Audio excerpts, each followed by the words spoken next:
ಆನೆ ಮೇಲೆ ಅಂಬಾರಿ ಕಂಡೆ ಅನ್ನಂಗೆ ಆನೆಗಳು ಅಂಬಾರಿ ಹೊರೋದಕ್ಕೆ ಸಿದ್ಧತೆಗೊಂಡು ಉಪಹಾರವನ್ನು ಸೇವಿಸ್ತಾ ಇದ್ದಾವೆ, ವಿಶ್ರಮಿಸ್ತಾ ಇದ್ದಾವೆ. ಶಿವಮೊಗ್ಗದ ಕೋಟೆ ಆಂಜನೇಯ ದೇವಸ್ಥಾನದ ಹತ್ರ ಶಿವಪ್ಪನಾಯಕನ ಅರಮನೆ, ಶಿವಮೊಗ್ಗದ ಹೆಮ್ಮೆಯ ಅರಮನೆ ಇದು. ಶಿವಪ್ಪನಾಯಕನ ಕಾಲದ ಅರಮನೆಯನ್ನು ಇವಾಗ ವಿನ್ಯಾಸಗೊಳಿಸಲಾಗಿದೆ.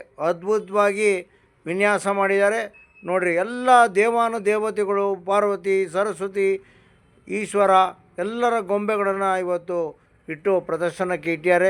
ಅದ್ಭುತವಾಗಿ ಗೊಂಬೆಯನ್ನು ಜೋಡಿಸಿಟ್ಟಿದ್ದಾರೆ. ನೋಡೋದಕ್ಕೆ ಎರಡು ಕಣ್ಣು ಸಾಲದು. ಅರಮನೆಯಲ್ಲಿ ದೀಪಾಲಂಕಾರ ಅಂತೂ ತುಂಬ ಅದ್ಭುತವಾಗಿದೆ. ಸೂಪರಾಗಿ ಇರ್ತಕ್ಕಂಥ ಒಂದು ಸನ್ನಿಧಿ ಅಂತ ಹೇಳಿದರೆ ತಪ್ಪಾಗಲಾರ್ದು. ನೀವೇ ಎಲ್ಲ ಹೋಗಿ ನೋಡಬೇಕು. ನೋಡಿ, ಸರಸ್ವತಿನೂ ಇದೆ, 7 ಅಡಿ ಸರ್ಪನೂ ಇದೆ.